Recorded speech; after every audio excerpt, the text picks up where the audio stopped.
This video is dedicated to all of you who have been following the Keris Collector since 2015.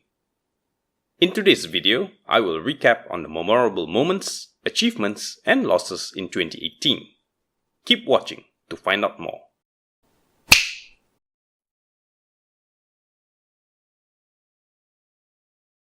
Hello and welcome to my video series on the hobby of Keris and collecting. I'm your host, Khairi Johari, better known as Pak JoFe, the Keris Collector. In today's video, I will recap on the memorable moments, achievements and losses in 2018. 2018 has been very fulfilling in many unexpected ways. When I first embarked on this journey of sharing my collections, experience and knowledge on Facebook back in August 2015, little did I expect for this page to gain interest and traction. Over the years, I have received comments, criticisms, and opinions, both in good and bad taste, to which I extend my thanks to all for all the valuable feedback, suggestions, and opinions given to me. Before I begin, I would like to do a quick Keris check. Accompanying me on today's video, a very special piece. This was the last Keris added to my collection for the year 2017. A new Lok 11 Malaya Keris made by a Keris maker in the Malaysian state of Kedah. Traditionally, each component are made by different craftsmen, but these days, craftsmen have become more versatile and multi-talented. The blade and fittings for this piece are made by the same maker, except for the silver pandoko, which was made by a silversmith from Kelantan. The blade and fittings are made and crafted by Mr. Shahrul Nizam from the Malaysian state of Kedah Darul Aman, the land of my ancestors.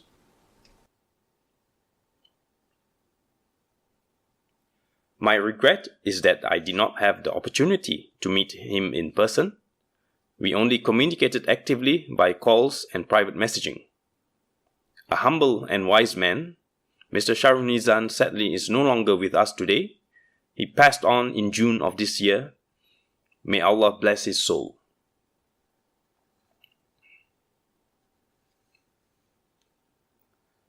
This piece was sent for commission in January of 2017 and was fully completed in November of the same year and only reached me in December. The hilt, according to the late Shahrul Nizam, was inspired from an existing antique specimen belonging to a penghulu, or a village headman in Kedah, and the stylistic form is referred to as a hulu sayong. No further details as to the origins of this hilt form, but I highly suspect this is a Sumatran influenced form. Fittings made from a fine selection of kemuning and sena wood, with fantastic grain on the sheath crosspiece. A lengthy piece, almost an arm's length, with a solid feel in the hands. I would like to add on that a Keris of this size is not usually holstered at the waist. It is not practical as it hinders natural movement. It is usually held in the hand and is the immediate weapon for defense and offense. The secret of the materials and technique applied to temper this iron-steel combination blade was not made known to me by the late Shahrul Nizam. A knowledge best left a secret, according to him. This piece, however, is surprisingly rust-resistant. I can leave it without oiling for months, even throughout high moisture environment, and it will still appear dry and rust-free. An amazing new piece indeed. Keris check done. So, without further ado, here are our top 10 achievements in 2018. Number 1. The Keris Collector featured on Channel News Asia on the 29th of December 2017. Sometime in mid-November 2017, we were contacted by Channel News Asia digital media correspondent Mr. Mayo Martin. Interview and video recording was done in the second week of December, if I recall correctly, after my return trip from Labis, Johor. On 29th of December 2017, the Keris Collector was featured on Channel News Asia website, article piece written by Mr. Mayo Martin, photos and videos by Mr. Howard Law. Once again, thank you to both for their interest to feature the Keris Collector in their news piece. A nice end to 2017 and a bold new beginning for 2018. Number 2. The Keris Collector official logo. On 1st January 2018, the Keris Collector logo was unveiled and became official. And now we have a custom monogram symbol to represent the Keris Collector Facebook page and website. Designed by a very young and talented graphic designer, Mr. Reynald Lim, amongst the many designs he sent, this one spoke to me most, and after finalizing the most appropriate corporate color scheme, this was the final accepted product. Number 3. Collaboration with Raffles Institution. The Keris Collector was invited by Raffles Institution to deliver a talk on the Keris to Year 1 students as part of their program. We were invited twice to deliver a talk and exhibit in English and Malay respectively.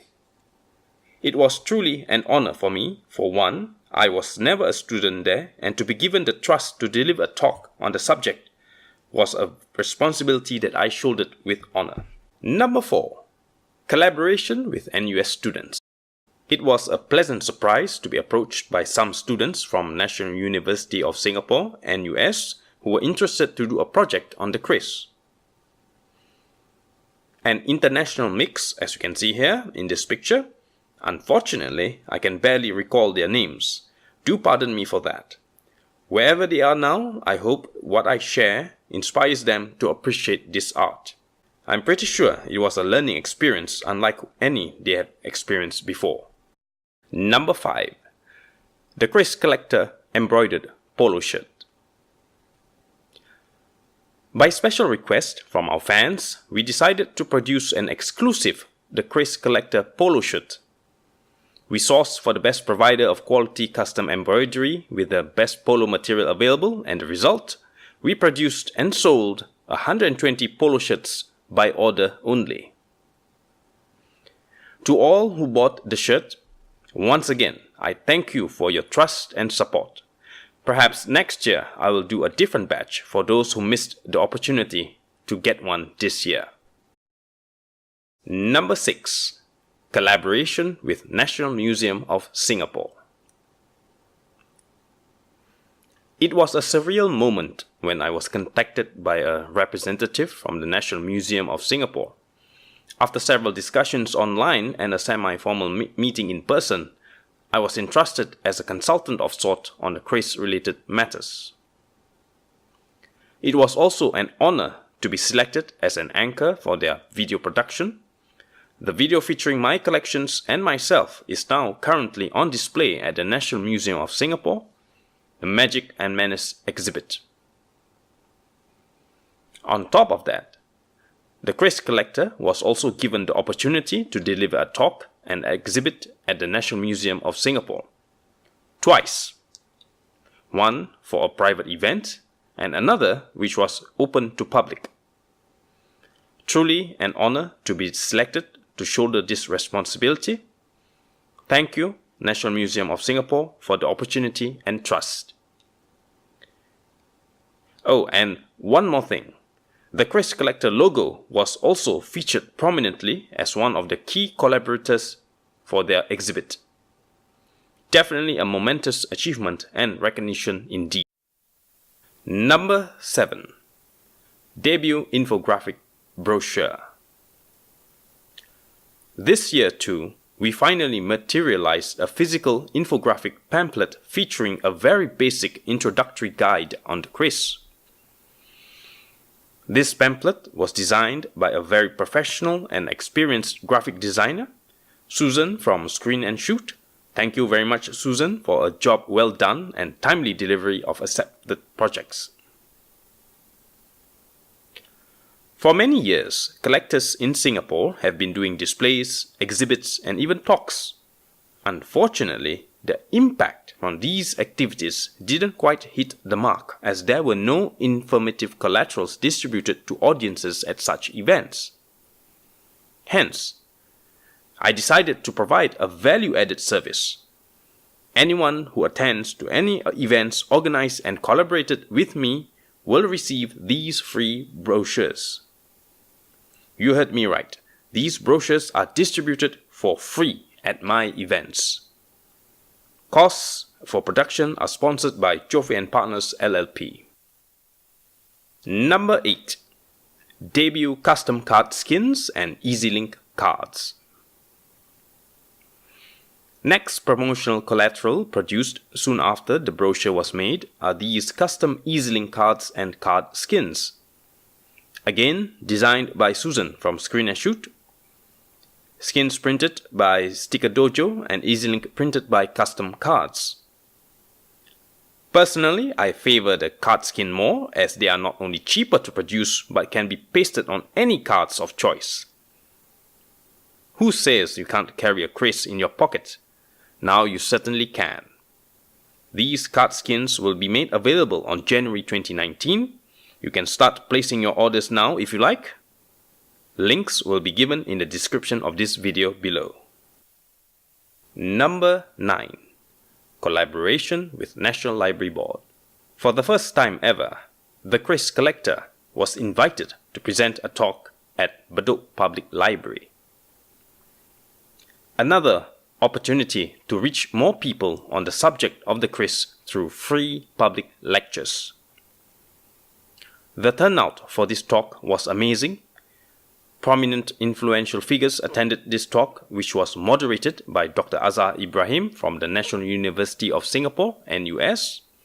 To name a few, Mr. Rahman Daud, Mr. Daud Yusof, Ms. Hidayah Amin attended this talk, and I was humbled by their support of my noble initiatives and contributions. Number 10. The Keris Collector Facebook page hit the 25,000 page likes. As of the recording of this video, the Keris Collector Facebook page has reached 27,000 page likes. This is a remarkable and encouraging achievement. This suggests that my content are interesting enough for visitors to offer a page like. I thank all of you who have contributed a page like. I will continue to add more useful content on both my Facebook page and website in the coming year 2019 and so on. There you have it, folks, our top 10 achievements in 2018. Where there are achievements, there will definitely be losses. 2018 is also a year of significant losses. I lost 3 fantastic friends whom I know personally in this field. Number 1, Mr. Shahrun Nizan, the humble and talented Kris maker I mentioned earlier in today's video. Number 2, Professor Ramli Rahman, the wise scholar of Malay Kris and crafts. I got to know him in Kelantan in one of my trips there back in 2010.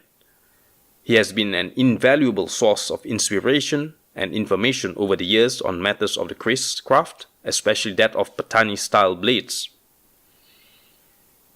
Towards the later years of his life, he invested on traditional herbs and woods, and that too added to my knowledge on such matters. And number 3, finally, last but not least, here at home in Singapore, I lost another good friend in the Kris collecting scene, Mr. Sharif Rashid, who passed on in October this year. A great loss to the local collecting scene, one of the pioneer generations of Singaporean Kris collectors. There you have it, folks, memorable moments, achievements and losses in 2018. This concludes today's video. For more updates on the latest Kris related news, activities and information, follow the Keris Collector on Facebook, Instagram, Twitter, and do subscribe to our feed on our website as well. Links are given in the description below. If you find this video useful, do hit the like and subscribe button and share this video within your circle. Together, we shall preserve through discovery. With that, This is Pak JoFe signing off. See you in our next video and happy holidays.